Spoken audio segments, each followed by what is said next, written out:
नमस्कार, न्यूज 21 देख रहे हैं आप और मैं हूं आपके साथ अखिल। उत्तर प्रदेश की बड़ी खबरों में बात करेंगे। गांधी जयंती के अवसर पर अवैध शराब बिक्री ने प्रशासन की मुश्किल बढ़ा दी।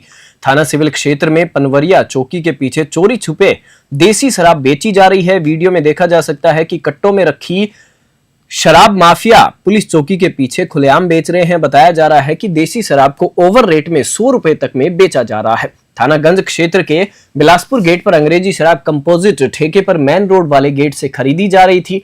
यह घटना मुख्यमंत्री योगी आदित्यनाथ और रामपुर जिला अधिकारी के आदेशों की खुलेआम अवहेलना है। रामपुर जिला आबकारी अधिकारी हिम्मत सिंह के लिखित आदेशों को भी नजरअंदाज कर शराब माफिया अपनी धाक जमा रहे हैं। इस मामले ने स्थानीय प्रशासन और पुलिस की कार्यप्रणाली पर सवाल खड़े कर दिए हैं। रामपुर से शाहबाज खां की रिपोर्ट।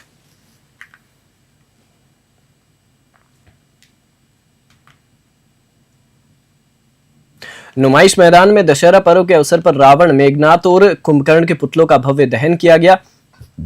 इसके पहले क्रैकर शो का आयोजन किया गया, जिसे देखकर उपस्थित लोगों में उत्साह का माहौल बना। मेले में भारी संख्या में लोग पहुंचे और आयोजन का भरपूर आनंद उठाया। सुरक्षा व्यवस्था के लिए दिबियापुर पुलिस ने पुख्ता इंतजाम किए। थाना प्रभारी रुद्र प्रताप नारायण त्रिपाठी में पुलिस बल नुमाइश मैदान में चप्पे चप्पे पर मौजूद रहे और भीड़ पर नजर बनाए रखी। अत्यधिक भीड़ के बावजूद पुलिस की सक्रियता और सतर्कता के कारण रावण दहन और मेले का आयोजन सकुशल संपन्न हुआ। लोगों ने प्रशासन और पुलिस की सराहना की। दिबियापुर से आकाश की रिपोर्ट।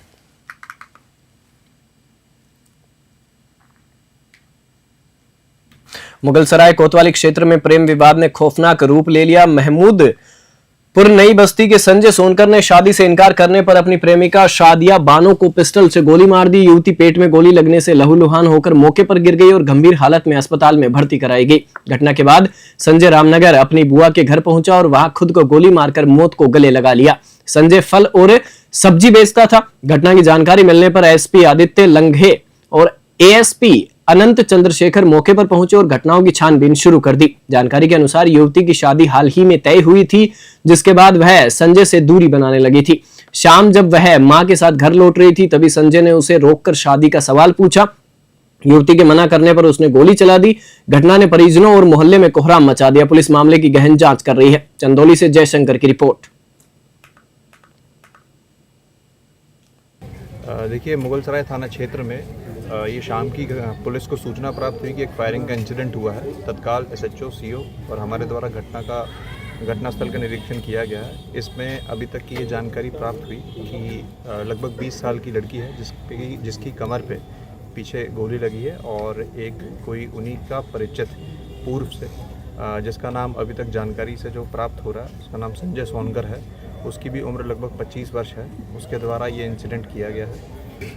आसपास लोगों से उसका नंबर और उसके परिजनों का भी जानकारी ली गई है। पीड़िता को ट्रॉमा सेंटर में भेजा गया है, जहां पे उसका उपचार चल रहा है। इसके अलावा पुलिस ने अभी तक 2 लोगों को हिरासत में ले लिया है, जिनसे पूछताछ चल रही है और इसमें कोशिश यही रहेगी जल्द से जल्द उसकी जिसके व्यक्ति द्वारा घटना की गई है उसकी गिरफ्तारी की जाए। दशहरे के शुभ अवसर पर भव्य झांकी का आयोजन किया गया। भगवान राम, लक्ष्मण और हनुमान जी के साथ भगवान कृष्ण की झांकी भी निकाली गई, जिसने श्रद्धालुओं का मन मोह लिया। झांकी समाप्त होने के बाद रावण के पुतले का दहन किया गया। लगभग 25 फीट ऊंचे रावण पुतले का संगम तट पर श्री राम के हाथों दहन किया गया। जय श्री राम के नारों से पूरा संगम तट गुंजायमान हो उठा और श्रद्धालुओं में उत्साह की लहर दौड़ गई। सुरक्षा को देखते हुए बस्ती पुलिस चप्पे चप्पे पर तैनात रही। आईजी कमिश्नर बस्ती ने मौके पर जाकर सुरक्षा व्यवस्था का निरीक्षण किया। हरिया मनोरमा घाट पर मूर्ति विसर्जन का कार्यक्रम भी संपन्न हुआ। बस्ती से दिलीप पांडे की रिपोर्ट। देखिए, आज यहाँ पर हरिया कस्बे में मैं और डीआईजी साहब यहाँ पर आए हुए हैं और आज यहाँ पर जो है दुर्गा प्रतिमा जी का विसर्जन है। विसर्जन कार्यक्रम यहाँ पर जो है ग्रामीण क्षेत्रों से भी है और यहाँ पर जो यहाँ का नगरीय क्षेत्र है, इससे भी जो है विसर्जन का कार्यक्रम है। यहाँ पर जो नगर पंचायत के अध्यक्ष हैं वो भी यहाँ पर मौजूद हैं और यहाँ पर पर्याप्त प्रकाश की व्यवस्था, सुरक्षा व्यवस्था और गोताखोरों की भी व्यवस्था है और सारी कार्रवाई सुचारू रूप से जो चल रही है और हम लोग आश्वस्त हैं कि लगभग रात में 12 बजे तक ये सभी जो है दुर्गा प्रतिमाओं का विसर्जन शांतिपूर्वक करा लिया जाएगा। ये बस्ती जनपद के हरैया कस्बे में मनोरमा नदी पे आज नवरात्र के त्यौहार के बाद ये दुर्गा प्रतिमाएं जो अलग अलग क्षेत्रों में लोगों ने स्थापित करी थी, उनको विसर्जन करने के लिए आज यहाँ मनोरमा नदी के इस पुल पर सब लोग इस घाट पर आके विसर्जन करने आए हुए हैं। इसीलिए पुलिस का बेहद मजबूत प्रबंध यहाँ किया गया है और इस पूरे मेले को जो यहाँ माहौल बना हुआ है, जो यहाँ भीड़ है, इसको शांतिपूर्वक संपन्न कराने के लिए पुलिस की टीम यहाँ ड्यूटी दे रही है। मैं कमिश्नर बस्ती महोदय के साथ आज यहाँ अभी जो पूरी सुरक्षा व्यवस्था का इंतजाम है, जो प्रशासनिक व्यवस्था का इंतजाम है, उसको देखने के लिए सामने आए।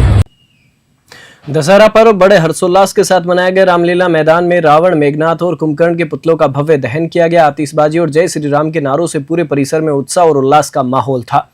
रावण दहन देखने के लिए हजारों की भारी भीड़ उमड़ी। इस आयोजन ने बुराई पर अच्छाई की जीत का संदेश लोगों तक पहुंचाया। जिला प्रशासन ने सुरक्षा को सर्वोच्च प्राथमिकता देते हुए चप्पे चप्पे पर कड़े इंतजाम किए। पुलिस बल की तैनाती के साथ ड्रोन कैमरों से निगरानी भी की गई।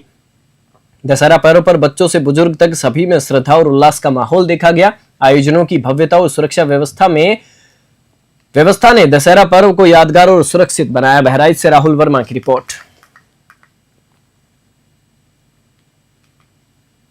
सैनिक पड़ाव रामलीला मैदान में गुरुवार शाम दशहरा पर्व पर रावण दहन का भव्य कार्यक्रम आयोजित किया गया। इस अवसर पर 25 फीट ऊंचे रावण, कुंभकर्ण और मेघनाथ के पुतलों का दहन किया गया। कार्यक्रम को और आकर्षक बनाने के लिए विशेष आतिशबाजी की व्यवस्था की गई। कार्यक्रम की तैयारियों का जायजा लेने के लिए एसडीएम, सदर तहसीलदार और राजस्व विभाग की टीम ने निरीक्षण किया।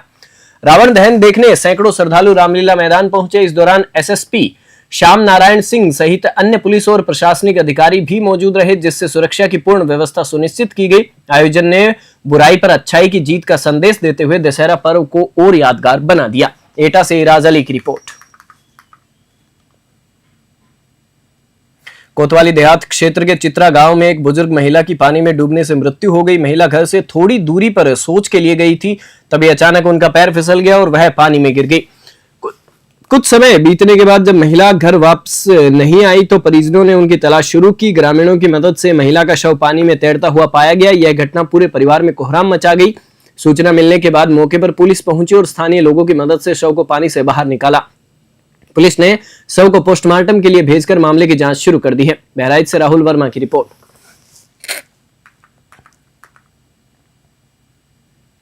अवागढ़ थाना क्षेत्र के गांव कुशवाहा में बिजली का तार खींचने को लेकर दो पक्षों में जमकर मारपीट हुई। झड़प में पुरुष और महिलाएं दोनों शामिल थी।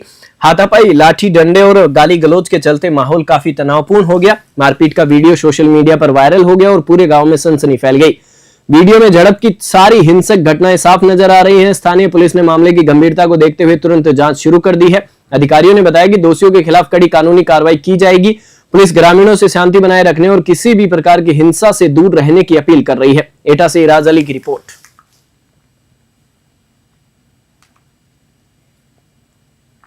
थाना हरदी क्षेत्र के दोरहरा गांव में एक युवक की पानी में डूबने से मृत्यु हो गई। मृतक घर से टहलने के लिए निकला था लेकिन वापस नहीं लौटा, जिससे परिजनों ने उसकी तलाश शुरू कर दी। थोड़ी देर में स्थानीय लोगों ने पानी में युवक का शव तैरता हुआ देखा और तुरंत पुलिस को सूचना दी। सूचना मिलते ही पुलिस मौके पर पहुंची और स्थानीय लोगों की मदद से शव को पानी से बाहर निकाला। मृतक के परिवार में हड़कंप मच गया। पुलिस ने मामले की गंभीरता को देखते हुए शव को पोस्टमार्टम के लिए भेज दिया। यह घटना ग्रामीणों में भय और शोक का कारण बनी। पुलिस ने कहा कि मृतक की मौत के कारणों की जांच की जा रही है और परिजनों को हर संभव मदद उपलब्ध कराई जाएगी। बहराइच से राहुल वर्मा की रिपोर्ट। रामलीला ग्राउंड में आयोजित कार्यक्रम के दौरान झूला संचालकों और भीड़ के बीच विवाद हुआ, जिससे अराजकता फैल गई। सूचना मिलते ही इंस्पेक्टर शंभुनाथ के नेतृत्व में पुलिस की टीम तुरंत मौके पर पहुंची। पुलिस ने स्थिति को नियंत्रण में लेते हुए अराजक तत्वों को हिरासत में लिया और बड़ी घटना को टाल दिया। पुलिस की त्वरित कार्रवाई के कारण श्रद्धालुओं और आम लोगों ने राहत की सांस ली। प्रशासन ने साफ किया कि धार्मिक आयोजनों की सुरक्षा सर्वोच्च प्राथमिकता है और किसी भी अराजक तत्व को बख्शा नहीं जाएगा। पुलिस की सतर्कता और तत्परता ने रामलीला मैदान में बड़े हादसे को रोक दिया। कोतवाली नगर क्षेत्र के रामलीला मैदान में हुई यह घटना यह साबित करती है कि समय पर कार्रवाई ही बड़ी विपत्ति को टाल सकती है। एटा से राज अली की रिपोर्ट। झोलाछाप डॉक्टरों की बढ़ती लापरवाही और स्वास्थ्य विभाग की अनदेखी ने एक राष्ट्रीय स्तर के क्रिकेट खिलाड़ी उत्कर्ष द्विवेदी के परिवार को भारी संकट में डाल दिया। रामादेवी स्थित कैलाश मेडिकल सेंटर में उनके मां को आर्थराइटिस के कारण भर्ती कराया गया था, जबकि उनकी सभी जांच रिपोर्ट सामान्य थी। लेकिन जैसे ही उन्हें अस्पताल में भर्ती कराया गया, बिना अन्य प्राथमिक जांच के सीधे उन्हें आईसीयू में ले जाया गया और 25,000 रुपए जमा कर दिए गए। अस्पताल स्टाफ ने लगातार अतिरिक्त पैसे की मांग की और रक्त चढ़ाने के बाद उनकी मां की हालत बिगड़ती चली गई और 3 घंटे में उनकी मृत्यु हो गई। उत्कृष्ट द्विवेदी ने अस्पताल स्टाफ के साथ मारपीट और धक्का मुक्की की शिकायत की। मामले की गंभीरता को देखते हुए जिलाधिकारी जितेंद्र प्रताप सिंह ने डॉक्टरों की जांच के लिए एक कमेटी गठित की है। जांच में दोषी पाए जाने पर नर्सिंग होम और डॉक्टर दोनों के खिलाफ सख्त कार्रवाई की जाएगी। इस घटना ने झोलाछाप डॉक्टरों की बढ़ती लापरवाही और कानून की अनदेखी पर चिंता और आक्रोश बढ़ा दिया है। कानपुर से विशाल सैनी की रिपोर्ट। तो मेरा नाम उत्कर्ष द्विवेदी है। मैं एक क्रिकेट खिलाड़ी हूँ, रायपुर व कानपुर निवासी हूँ और मुंबई से क्रिकेट खेलता हूँ। आज मैं आप सबके सामने आया हूँ और जो मेरा उद्देश्य है वो सिर्फ इतना ही है, समाज में जो स्वास्थ्य व्यवस्था चल रही है उसके प्रति मैं आप सभी को जागरूक करना चाहता हूँ। साथ में मेरा मुख्य उद्देश्य है, मैं अपनी माँ को इंसाफ दिलाना चाहता हूँ। हुआ ये था 21 जुलाई 2025 की रात 10:30 बजे मैं अपनी माताजी को सिर्फ खून चढ़ाने के लिए लेकर जाता हूँ। रामादेवी में एक मेडिकल सेंटर चलता है जिसका नाम है कैलाश मेडिकल सेंटर, जो कि शिवकटरा में है। और मैं वहाँ पर जो लेकर जाता हूँ तो उसकी वजह है, जो हमारी मौसी की बेटी हैं, उनके एक पड़ोसी हैं राजू तिवारी, जो कि बिंदकी निवासी हैं। उनकी जानकारी में ये मेडिकल सेंटर था। उन्होंने ये सुझाव दिया था कि आप यहाँ पर अपनी माताजी को लेकर जाएं, यहाँ पर सिर्फ खून चढ़ाया जाता है और आराम से आपके खून चढ़ जाएगा और कोई अन्य प्रक्रिया नहीं होंगी। क्योंकि मेरी माताजी का शरीर देखने में शारीरिक रूप से कमज़ोर था थोड़ा सा, क्योंकि उनके आर्थराइटिस की समस्या 4 साल से थी और खून की कमी अक्सर हो जाती थी। लेकिन हुआ उसका उलट। जैसे ही मैं रात को 10:30 बजे पहुंचता हूं तो डॉक्टर जितेंद्र शर्मा, जो कि 10 मिनट बाद आते हैं, उन्होंने पहले से ही बोल रखा था कि पेशेंट आए तो उसको तुरंत आईसीयू में लेकर जाए। आईसीयू की कोई आवश्यकता नहीं थी, लेकिन फिर भी मेरी माताजी को आईसीयू के अंदर लेकर जाते हैं।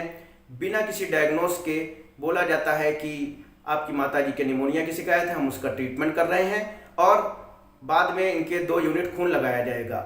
रात को 1 बजे मैं खून को देता हूँ गर्म करके। खून उनके चढ़ता है, सुबह 8 बजे तक चढ़ता है। उनकी कोई समस्या नहीं थी, रात भर स्वस्थ रहीं। प्रत्यक्षदर्शी जो कि आईसीयू में मौजूद थे, उन्होंने भी पूरी जानकारी दी मुझको कि आपकी माताजी पूरी तरह से स्वस्थ थी। लेकिन दूसरे दिन 22 जुलाई को 2 बजे जैसे ही दूसरे खून को लगाया जाता है, जो कि एक जो कमज़ोर व्यक्ति होता है उसको कम से कम 24 से 48 घंटे का समय लगता है, लेकिन जैसे ही 2 बजे यानी कि 5 से 6 घंटे के अंतराल में लगाते हैं, मेरी माताजी का बीपी 0 हो जाता है और अचानक उनकी डेथ हो जाती है। तो विजयादशमी के पावन अवसर पर शहर के विभिन्न हिस्सों में दशहरा उत्सव ने जोश और उत्साह का माहौल बना दिया। रामलीला मैदान और कुंदनपुर में आयोजित भव्य रामलीला ने दर्शकों का मन मोह दिया। मनमोहलिया मंचन में भगवान श्री राम और रावण के बीच हुए महासंग्राम का जीवंत चित्रण किया गया। कथा में दिखाया गया कि रावण के भाई विभीषण ने श्री राम को रावण की अमरता का रहस्य बताया, जिसके अनुसार उसकी नाभि में अमृत छिपा था। इसके बाद भगवान राम ने रावण का वध कर बुराई पर अच्छाई की जीत का प्रतीक स्थापित किया। इस दौरान मैदान में मौजूद हजारों दर्शकों ने जय श्री राम के नारों से वातावरण को और रोमांचक बना दिया। इस वर्ष रावण दहन के लिए 101 फीट ऊंचा पुतला तैयार किया गया था, जिसे देखने के लिए भारी भीड़ उमड़ी और आयोजन यादगार बन गया। मुरादाबाद से ब्यूरो रिपोर्ट। देखिए, आज यहाँ रामलीला मैदान कुंदनपुर में रावण दहन का कार्यक्रम बहुत सकुशल संपन्न हुआ है। आप सबने देखा है, काफ़ी लाखों की तादाद में यहाँ भीड़ थी और जो शाम के 6 बजे से लगातार यहाँ मंचन हुआ है और उसके बाद रावण दहन का कार्यक्रम हुआ है। आप सबने देखा है कि लाखों की भीड़ ने इसका आनंद लिया है और अभी सभी जो लोग यहाँ आए थे, सभी श्रद्धालु अब अपने अपने घरों को लौट गए हैं और यहाँ पे हमारी फोर्स अभी भी तैनात है। और हर वर्ष की भांति इस बार भी हम लोगों ने इंश्योर कराया कि जहाँ पे लाखों की भीड़ होती है, और मुझे लगता है कि इस क्षेत्र का सबसे बड़ा ये रावण दहन का कार्यक्रम होता है, उसको भी हम लोगों ने आज सब लोग मिल करके, हमारी पूरी टीम के लोगों ने, हमारे सभी डिस्ट्रिक्ट साहबान ने, हम सब ने मिलकर के इसको सपोर्ट किया। यूपी की बड़ी खबरों में फिलहाल इतना ही। आप देखते रहिए News 21।